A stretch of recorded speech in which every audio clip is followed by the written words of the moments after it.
सुअर पापा नहीं, तुम बाहर क्यों सब कुछ उधार दे रहे हो? नूडल्स भी नहीं, चावल भी नहीं, आज क्या खाएंगे पता नहीं। हम इससे एक कॉपी करेंगे। आपको बचा लिया, इस बार हमें पिग डैडी मिला। पापा पिग पेप्पा और जॉर्ज के पिता हैं। वह गाड़ी भी चला सकते हैं और खाना भी बना सकते हैं। आमतौर पर वह हमेशा उलझन में रहता है क्योंकि वह नक्शा देखते समय अक्सर उसे उल्टा पकड़ लेता है। वह अपने आप को साबित करने का भी शौकीन है। अक्सर खुद को किसी क्षेत्र का विशेषज्ञ बताता है, जबकि वास्तव में वह लगभग कुछ भी नहीं जानता। हाँ, लेकिन उसने एक चीज बहुत अच्छी की, वो है निको डांस। पिगी 8वीं गिनीज वर्ल्ड रिकॉर्ड के धारक हैं क्योंकि वे स्काई डाइव कर सकते हैं। वह पेप्पा और जॉर्ज से भी बहुत प्यार करते हैं और अक्सर उन्हें खेलने के लिए ले जाते हैं। उनके पास एक उदार आत्मा है। उनका पेट बहुत बड़ा है, इसलिए वे अक्सर फंस जाते हैं।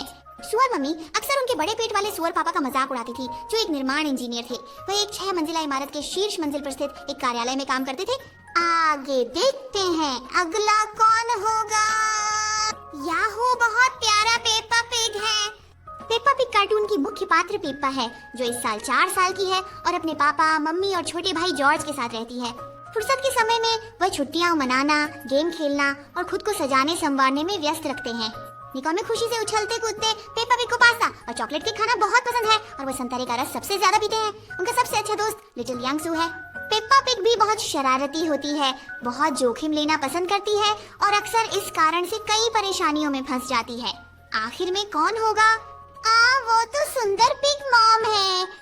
मम्मी पिग पेप्पा और जॉर्ज की मम्मी है और पेप्पा की तरह वह भी कीचड़ में कूदना पसंद करती है। वो एक गृहिणी है, कभी कभी वह घर पर कंप्यूटर पे काम भी करती है। वो एक बहुत ही कोमल और बुद्धिमान माँ है। वो पेप्पा, जॉर्ज और डैडी पिग के लिए बहुत सारी स्वादिष्ट चीजें बनाती है। पेप्पा और जॉर्ज के प्रति गहरा प्यार रखते हैं। जब वे गलती करते हैं तो वह हमेशा धैर्य के साथ उन्हें सही बात समझाते हैं और हमेशा नरमी से उनका मार्गदर्शन करते हैं। सुअर माँ का खेल कौशल भी बहुत प्रभावशाली था। एक बार एक मनोरंजन गतिविधि में उन्होंने अपनी अद्भुत इच्छा शक्ति से सभी असंभव स्पोर्ट्स चुनौतियों को पूरा किया था और उन्होंने सभी पुरस्कार जीते। मम्मी पिग वायलिन बजाने में भी अच्छी है और जब वे युवा थी तो वायलिन की वजह से ही उनकी डैडी पिग से मुलाकात हुई थी। और ये बहुत मजबूत दिशात्मक समझ भी रखता है। जब पिग डैड खो जाते हैं तो पिग मॉम हमेशा सही दिशा ढूंढ लेती है। आज वे किससे मिलेंगे, चलिए देखते हैं। तुमने मेरा नया खरीदा हुआ सोया सॉस देखा है क्या? सोया सॉस कहाँ गया? सोया सॉस के बिना फ्राई राइस कैसे बनेगा? पापा पिग, मम्मी तुम्हें बुला रही है। ओह, क्या हुआ सुअर मम्मी? मैंने तुमसे पूछा कि क्या तुमने मेरा नया सोया सॉस देखा है? हमारे पड़ोसी के पास खाना बनाने के लिए सोया सॉस नहीं था, इसलिए मैंने उन्हें हमारा दे दिया। कोई बात नहीं, कोई बात नहीं, हम आज सोया सॉस में डालना ही क्यों नहीं चलेगा? तुमसे क्या करूं? फिर तुमने मेरे लिए नूडल्स कहाँ हैं? ओह, नूडल्स। जब मैं सुपरमार्केट गया था तो वहाँ सिर्फ आखिरी पैकेट ही बचा था। खरगोश आंटी भी लाइन में खड़ी थी, उनके बहुत सारे बच्चे हैं, मैं सब कुछ नहीं खरीद सकता था। मैंने उसे नूडल्स दे दिए, लेकिन चिंता मत करो, मैंने सुपरमार्केट से कुछ चावल भी खरीदे हैं। हम इसे फ्राई करके खा सकते हैं। चावल फ्राई करेंगे। चावल कहाँ है? चावल मैं अभी तक टेबल पर रख रहा हूँ, बस 1 मिनट रुको, मैं देखता हूँ। तुमने अपना सिर हिलाया है क्या? हाँ, बस अभी जब पड़ोसी सोया सॉस उधार लेने आया था, मैंने उसे अपना नाम भी दिया। तुम चावल क्यों दे दिए? अरे, पड़ोसी ने कहा आज वह सोया सॉस फ्राइड राइस खाना चाहते हैं, लेकिन सोया सॉस खत्म हो गया था। आपके पास भी शायद काफी नहीं है। मैं सोच रहा था कि हमारे पास अभी भी थोड़ा बचा है, बस उन्हें दे दिया। पापा पिग, आप हर चीज को क्यों उधार देते हैं? हमारे पास न तो नूडल्स है और न ही चावल। मुझे लगता है कि आज दोपहर के भोजन के लिए हम क्या खाएंगे? मैं तो बस मदद करना चाहता था पापा। तुम नहीं चाहते कि मैं मदद करूं और भूख से मर जाऊं ना पेप्पा?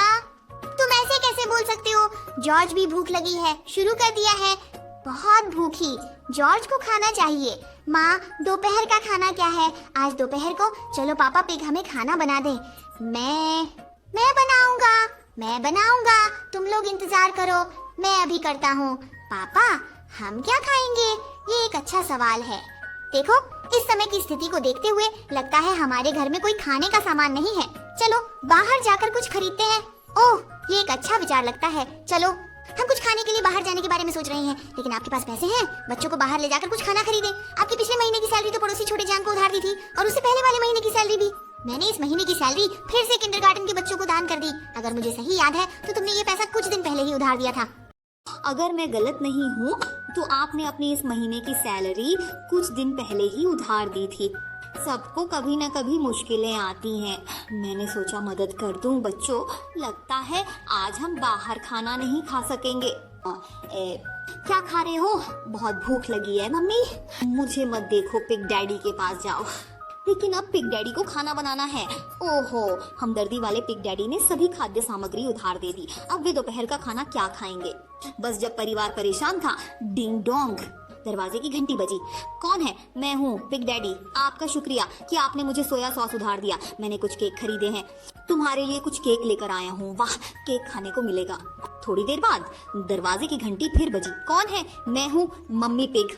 पिछली बार हमारे घर के लाल ने आपसे पैसे उधार लिए थे, आज मैं पैसे लौटाने आया हूँ। मैं आपके लिए कुछ स्वादिष्ट चीजें भी लाया हूँ, सब मेरी पसंदीदा हैं। बस इस तरह जल्द ही पेगी के घर की मेज पर खाना भरा हुआ था। खाने को देखकर मम्मी पिग का गुस्सा खत्म हो गया। अच्छा खाओ। हाँ, देखो मैंने क्या कहा, दूसरों की मदद करें, अपनी खुशी खुद ही मिल जाएगी। हाँ, दूसरों की मदद करके अपने आप को खुश करो।